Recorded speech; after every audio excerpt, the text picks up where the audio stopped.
Todo pasa por la radio. A continuación, entrevistas por FM Ciudad Pringles. Despertando en la ciudad.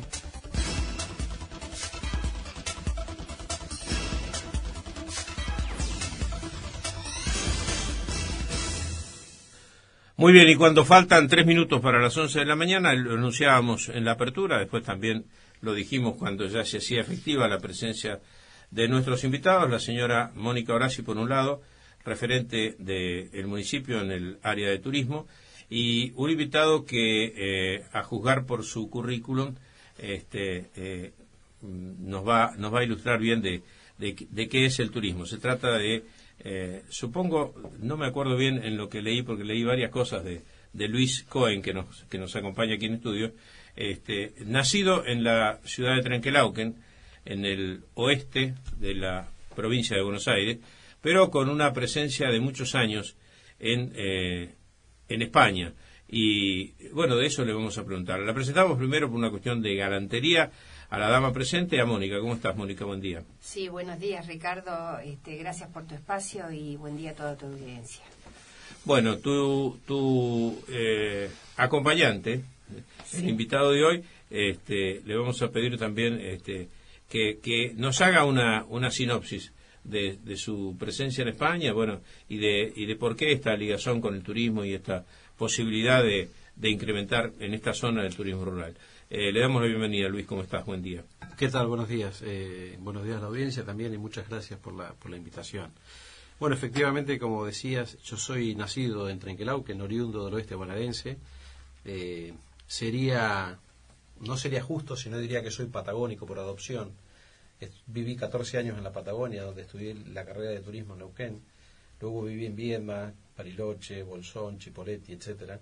Y efectivamente en el año 95 me radiqué en España. Previamente había estado 2 años viviendo en Canarias, haciendo un máster de planificación turística, y luego ya en el año 95 me radiqué en España, donde, bueno, desarrollé una parte de mi carrera profesional. Y ahora hace aproximadamente 2 años regresé nuevamente a la Argentina y en esta nueva reinserción y búsqueda de actividades profesionales contacté con Pringles, contacté con Mónica, que me parece una persona muy dinámica, con una visión estratégica de lo que es el turismo para la región. Y bueno, estamos tratando de desarrollar aquí unos grupos de cambio rural para turismo, que es un programa que impulsa el Instituto Nacional de Tecnología Agropecuaria, el INTA, y que financia también parcialmente. Y bueno, estamos un poco en ese desafío. ¿Qué te motivó la vuelta a la Argentina, Luis, después de tantos años en España?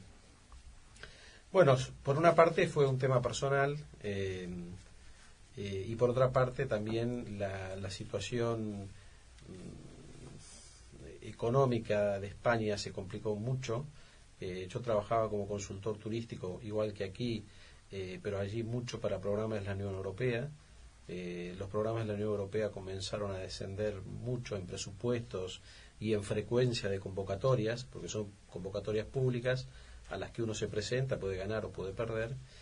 Y luego la coparticipación de las administraciones españolas, en este caso, también entraba en una situación muy conflictiva en lo económico. El sector financiero, que era el que nos proveía y nos daba el oxígeno vía créditos no muy grandes, pero que nos permitían funcionar, también se cerraron. Y bueno, todo esto unido a un problema personal que tuve, pues hizo que me decidiera con 50 años volver nuevamente a la Argentina. No se te pegó demasiado el español, ¿o sí? No, la verdad que no. Quizá allí sí que por ahí uno trataba de, no sé, en vez de decir playa, decía playa, o bueno, las diputaciones, los organismos que son propios de España, como las comunidades autónomas, etcétera, etcétera, pues uno lo modulaba y lo hablaba de esa manera, pero es cierto que en general no se me pegó el idioma. El vos lo traté de mantener de alguna manera, y aparte, como vivía en Galicia, también no hablaba el gallego, lo escribía perfectamente porque hice varios cursos de gallego, porque muchos trabajos eran convocatorias del gobierno de Galicia, por tanto los trabajos se tenían que presentar muchas veces en inglés, español y gallego. por tanto yo tenía que escribir en gallego, pero no lo hablaba. Pero era gracioso porque muchas veces en el trabajo de campo yo estaba con un interlocutor y me daba cuenta que la persona se expresaba mejor en gallego, y entonces él se expresaba en gallego, yo contestaba en español, y ese conflicto que aparentemente hay en España yo creo que se resuelve tan fácilmente así, ¿no? Es decir, dos idiomas reconocidos, claro, y claro. los dos nos entendíamos. Antes de entrar en el tema estrictamente local, ¿qué podés traspolar de tu experiencia española a la Argentina? Yo antes de irme a España en el 95 ya estaba trabajando en temas vinculados al desarrollo rural de alguna manera, y el tema del turismo, como era la zona de la ruta del vino y la manzana en Río Negro y parte de Neuquén, todo lo que tiene que ver con la fruta fina en la zona de Bolsón, siempre buscando alternativas entre la producción primaria y la parte turística, ¿no? Por supuesto, el hecho de poder estar trabajando en el contexto de Europa, porque también desde Galicia trabajé en Gales, trabajé en Irlanda, en parte de Bretaña francesa y demás, es un enriquecimiento personal y profesional en el desarrollo de muchas iniciativas innovadoras. Y otro elemento que es fundamental para la realización de todo este tipo de cuestiones, que es la financiación. Es decir, ahí se cuenta, aún se sigue contando con partidas presupuestarias bastante importantes, y entonces todo eso permite y facilita no solo al emprendedor privado, sino también a las administraciones, a los ayuntamientos, como puede ser Pringles, el desarrollo y la puesta en valor de patrimonio, de creación de museos, rutas de senderismo, señalización, etcétera, etcétera, ¿no? Podríamos sintetizarlo diciendo que en la Argentina hay una urgencia por ganar plata y no de generar primero las condiciones para eso.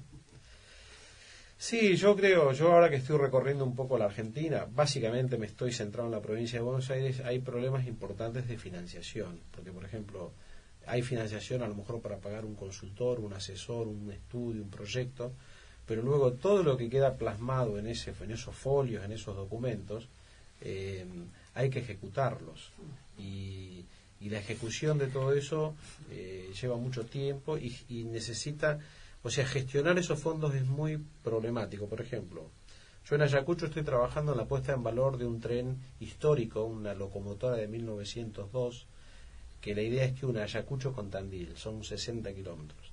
La puesta en valor de esa máquina sale 600.000 pesos argentinos. Y bueno, se está un poco en esa búsqueda, pero es muy complicado. Tampoco estamos hablando de una cifra tan extraordinaria. No es, por eso no son cifras a veces tan locas en lo económico, pero bueno, cuesta, ¿no? Y por otra parte yo creo que muchas veces desde las administraciones locales, regionales, no hay una visión de la actividad turística como una actividad económica, que lo es, ¿no? Es una actividad que permite generar riqueza en el territorio. Recién hablabas de que el Estado no está para facilitar empleo, y es cierto. Es decir, yo creo que el Estado, las administraciones tienen que ser facilitadoras y promotoras, impulsoras, motivadoras de la generación de riqueza por parte de la actividad privada, y en ese sentido la actividad turística, sobre todo a nivel de microemprendedores, de economía familiar, es una alternativa muy importante en la generación de riqueza y en la diversificación de la economía local, sobre todo local y regional.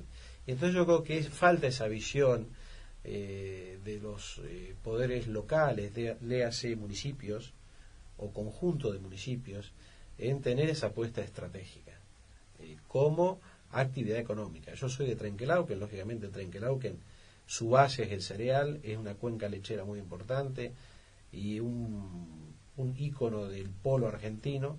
Entonces, si nos ponemos a comparar lo que va a generar 2.000 hectáreas de soja con la actividad turística, por supuesto que la soja se lleva todo por delante, pero es una alternativa, sobre todo en los entornos rurales, donde está habiendo un fenómeno de mucha inmigración de la población joven. Entonces esto también puede servir a veces para retener a los jóvenes, jóvenes de 18, 20, 22 años, como para que puedan a lo mejor tener algún emprendimiento alrededor de lo que es la creación de oferta turística, porque por otra parte también existe una demanda creciente que justamente se interesa por conocer las autenticidades, por conocer las originalidades de cada territorio. hablando de Pringles, el Art Deco, por ejemplo. Yo hace un momento entré en Guaminí y vi el matadero de ahí totalmente cerrado.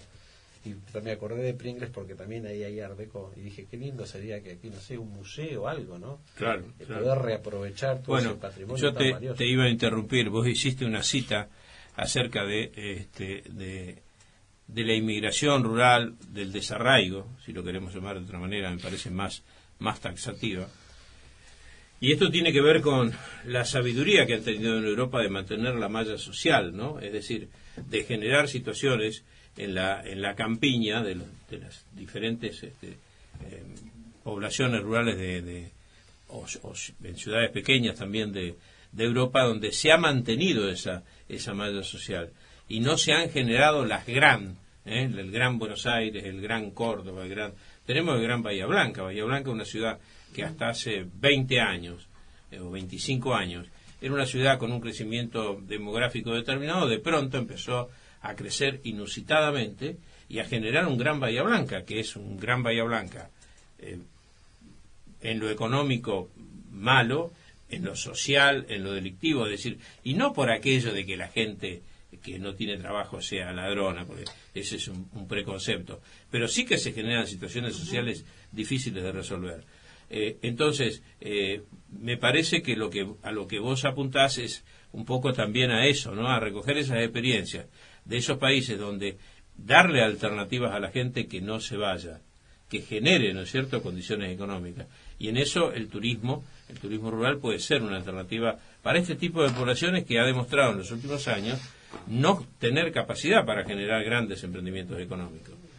Sí, yo creo que lo es claramente, y aún yo creo que los presupuestos de ayuda de la Unión Europea al sector agropecuario deben de rondar el 60%, o sea, es lo que más se lleva. Y aún así sigue habiendo problemas de deserción del sector rural por parte de población, que hay otro problema añadido que aquí yo creo que no lo hay todavía, que es el crecimiento vegetativo, es decir, la demografía, sobre todo el norte de España, especialmente Galicia, donde vivía yo, y Asturias, quizá primero Asturias y después Galicia, tiene problemas demográficos muy importantes, muy baja natalidad y muchos fallecimientos. Por tanto, no hay reposición de población joven que pueda... Sí, económicamente activa, digamos. Claro, hacer frente a las labores del campo, ¿no? Porque aunque el campo se tecnifique, siempre va a necesitar mano de obra. Y aparte de eso, yo creo que el turismo en el medio rural favorece también el mantener tradiciones, el poner en valor una serie de cuestiones que tienen que ver con la cultura, con el patrimonio, con las características propias de cada lugar. Aunque sea un lugar agrícola o ganadero como Pringles o como puede ser mi ciudad Trenquelauquen, ¿no? Pero seguramente tiene cuestiones que sean de interés, pero lógicamente hay que organizarlas, hay que prestar un servicio, hay que difundirlo, hay que darlo a conocer, porque ustedes tienen Bahía Blanca, una ciudad de 300 y pico mil habitantes, me imagino, y una ruta como la 51, donde hay un flujo vehicular importante, y bueno, yo creo que esos dos segmentos, o esos dos huecos de mercado, digamos, un poco debería ser donde habría que ir apoyándose, lo mismo que la costa, que no está tan lejos, ¿no? Yo históricamente vacacioné en Claromecoy y siempre pasábamos por aquí. Y luego la población local, porque hay mucha población local que a lo mejor, no sé, alrededor de lo que es la historia del lanar en Pringles, o la miel, o lo que puede tener Indio Rico como pueblo, o algún otro paraje del municipio, no lo conoce. Y eso también es importante, que la propia gente local, residente, conozca lo que tiene en su propio pueblo, porque también ellos luego van a ser de alguna manera prescriptores, es decir, vendedores de su propia localidad, ¿no? Para lo inmediato, digamos, como sabemos que financiación no existe o existe en una medida muy limitada, ¿cuáles son los pasos que se te ocurre como sugerencia a la gente de turismo? Sabiendo que estamos enmarcados en una zona como la comarca de Ventana, que tiene una movilidad en sí mismo, Pringles y estas otras poblaciones vendría a ser una suerte de satélites de esa comarca. ¿Cuáles serían, a tu criterio, los primeros pasos? Tenemos, por ejemplo, el dique Paso de las Piedras, donde un importante, digamos, creo que el 70 o el 75% es jurisdicción de Coronel Pringles. ¿Se te ocurre alguna idea sobre el tema, alguna cuestión que no se ha hecho hasta ahora porque no hay prácticamente presencia jurisdiccional de Pringles allí? Yo he estado varias veces en Pringles, este será mi 7ª, 8ª visita, pero bueno, han sido siempre visitas muy cortas. Yo creo que decir algo así a bote pronto sin tener un diagnóstico previo a lo mejor es un poco aventurado, pero yo creo que el primer paso sería constituir estos dos grupos, uno en Indio Rico y el otro estaría en el eje de lo que es la Ruta 51. En el eje de la Ruta 51, la idea que hemos pensado, que bueno, lógicamente luego hay que consensuarlo con cada uno de los productores, emprendedores que van a estar en ese grupo, es vincularlo a todo lo que es el mundo del sector lanar, ¿no? Lo que quede del sector lanar en patrimonio, en historias, en todo esto, tratar de ir creando ofertas alrededor de eso. Luego hay algunos adheridos al grupo que están más cerca de Ventana, por tanto ellos ya están trabajando algunos con Ventana. Sería profundizar un poco esa relación, porque efectivamente Sierra de la Ventana es un centro turístico reconocido y por tanto tienen ahí un flujo de turistas importante que están relativamente cerca, ¿no? Yo creo que la potenciación, dinamización de todo esto que tiene que ver con el Art Deco, que para mí es bastante nuevo, pero que es muy interesante, yo creo que también es otro punto fuerte en el cual Pringles yo creo que debería asentarse. Y luego lo que son las producciones a microescala, hablo de embutidos, de quesos, de dulces, de todo esto que tiene que ver con la gastronomía, porque el estómago indudablemente siempre está ligado a los destinos. Y entonces si los destinos tienen la capacidad de elaborar productos de cierta calidad y luego poder difundirlos y darlos a conocer, también es una manera de que la gente vaya a esos territorios un poco motivado por lo que es la parte de alimentos. Claro, uno dice, por ejemplo, Colonia Carolla en Córdoba y piensa en los salames de Colonia Carolla. Claro, es decir, eso es una marca registrada, por decir algo. ¿Por qué Pringles no podría tener la marca registrada del cordero al asador? Sí, exactamente. Claro. Ustedes tienen el cordero y tienen todo esto, que yo creo que, por eso digo, me parece que ideas hay muchas. Hay algún emprendimiento que está empezando a hacer un vino espumante en Pringles, parece ser que con bastante éxito. Entonces ahí también hay un potencial de desarrollo. Hay un sector, en Sierra de la Ventana hay otra bodega, en Pigüé también hay vino, es decir, comienza a crearse como un eje vinculado a lo que es el sector vitivinícola, por tanto, que en principio es producción primaria y economía primaria, pero que el turismo yo creo que inevitablemente se va a tener que vincular. O sea que ahí también hay un potencial de desarrollo, yo creo que importante, interesante y diferenciado, porque yo creo que Saldungaray hace vino y aquí se harían vinos espumantes, ¿no? Que la verdad para mí ha sido toda una sorpresa. Todavía no he probado el cava que nos regalaron, pero lo probaré estos días. Pero creo que hay un potencial para trabajar. Y luego lo que es Indio Rico, ahí he estado menos, pero bueno, hay una proximidad con Tres Arroyos, con Marisol, con Claromecó, con Reta, etcétera. ¿Por qué no plantear que en algún día nublado, los días feos de playa, plantear Indio Rico como un pueblo turístico, un polo gastronómico? Hay artesanas que hacen bien trabajan hacen algún tipo de artesanía. Luego el museo del ferrocarril, tienen ahí un almacén que está como congelado, ¿no?, en principios de siglo, y todo eso es un atractivo muy importante para la gente, ¿no? Claro, lo que pasa es que si la gente llega a un lugar como Montehermoso y no tiene información sobre el tema, el día nublado se lo bancará en el hotel, en la cabaña o donde fuere, ¿no? Sí, si me permitís, Ricardo, te voy a comentar que ya tuvimos reunión con la Secretaría de Turismo de la provincia, en Azul, 8 distritos, y están preparando el eslogan, el folleto, que nos va a unir a todos los distritos que tenemos Art Deco. Por el momento somos 8. Está Rauch, Azul, La Prida, Coronel Pringles, son 30 y pico, Guaminí, 34 en la provincia de Buenos Aires. Sí, Obras de Salamones, sí, Guaminí, Adolfo Alsina con Epecuén, se sumó Balcarce y González Chávez. Y ellos van a preparar la folletería para todos los municipios, y lo que se va a hacer la presentación oficial entre el 26 y 29 de septiembre en la Feria Internacional del Turismo, y eso nos va a permitir con el resto de los municipios, esa fue la idea primaria mía, que ahora se plasmó, de poder interactuar, porque el que entra a ver la obra de Art Deco, de pronto se le puede dar folletería, o al tener una promoción desde la provincia, es como que tiene más conocimiento del territorio que están recorriendo y entrarían a Pringles, ¿sí? Eso por un lado. Y estamos a una semana de ejecutar otra reunión, que también hace un año que lo venimos trabajando con área de producción, con INTA y con turismo. Somos 9 municipios conformando la ruta de la miel pampeana. La de Art Deco se va a llamar Los Caminos de Francisco Salamone. Y la de la miel pampeana, veremos si queda el mismo nombre para la Secretaría de Turismo y todo el equipo técnico o no. Pero ya hay 2 grandes avances en el territorio del sudoeste de la provincia de Buenos Aires, que es muy importante para nosotros, para de alguna forma ir como despegando un poco de ese mito, la comarca serrana. Al menos ya nos estamos conformando estos distritos que los componemos con un pernocte y un desayuno, ¿sí?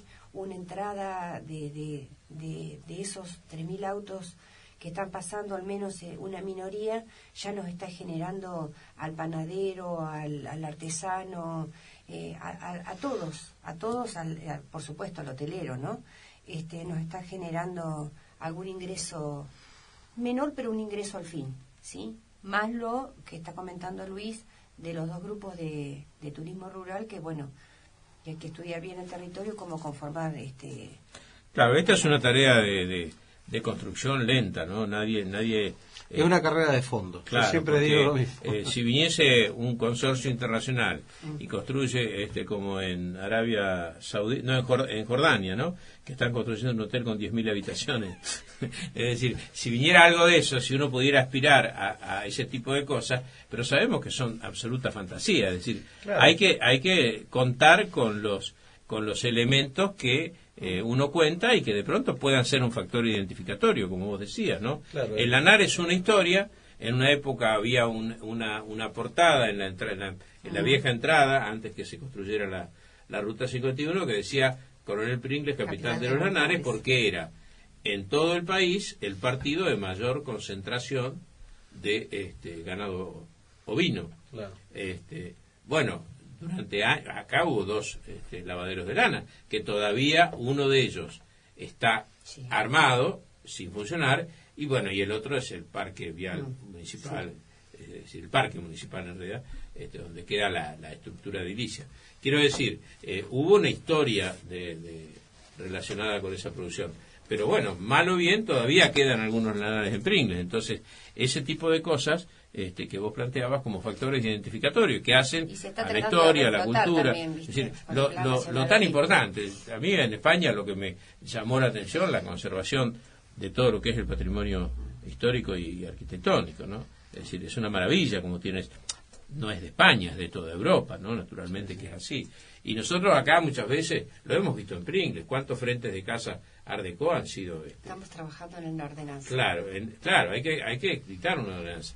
Porque han sido modernizados y se le ha colocado, qué sé yo, una carpintería metálica, y me parece que eso es una agresión absoluta a lo que es la arquitectura constitutiva, es decir, de estos lugares. Pero bueno, esto es parte de la falta de coordinación, las actitudes que toma la gente en lo individual. Bueno, que le gustó más la arquitectura, la carpintería metálica, y le puso carpintería metálica, y sacó la madera y sacó la mordura y peló el frente y qué sé yo.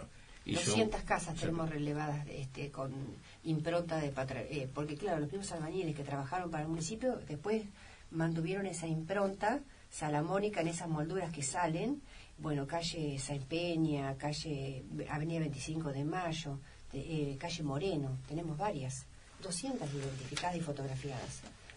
Bueno, hay que seguir persistiendo en estas cosas, ¿no? Amigos de la ciudad, ex amigas de la ciudad, que también están colaborando actualmente. Esa institución durante un tiempo tuvo... No, pero actualmente se volvieron a sumar se volvieron a sumar a Coronel Pringles Turismo para aportar también. Porque el trabajo que hicieron Amigos de la Ciudad en una época fue realmente muy interesante en rescatar todas estas cuestiones.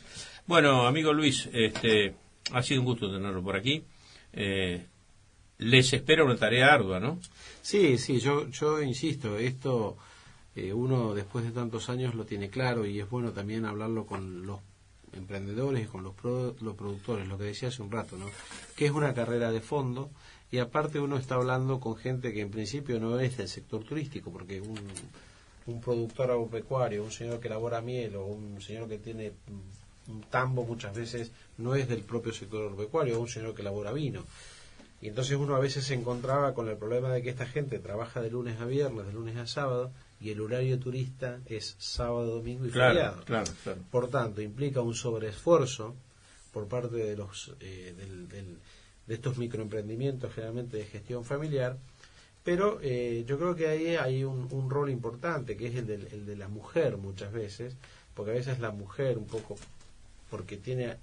El marido está con la actividad primaria y a lo mejor la mujer puede entrar a recibir al turista, atender, o las hijas o los hijos jóvenes, y luego también la gente, aunque a veces es reticente, ve que el vecino entra, que el vecino empieza a recibir visitas, que vende queso el domingo, que vende miel, que vende vino, etcétera, y entonces empiezan a ver, porque lógicamente, como decía un ex jefe mío, la víscera más sensible del hombre es el bolsillo. Naturalmente. Entonces, sí. Además, generar un ingreso adicional claro, a una actividad, suma, pero por supuesto. Siempre suma, ¿no? Por supuesto. Y luego se da el hecho de que, por ejemplo, productores que de pequeña escala, bueno, también era, no solo le compraban, sino que también era un elemento de promoción, de que gente de otro sitio viniesen a su establecimiento a conocer y a comprar el producto, ¿no?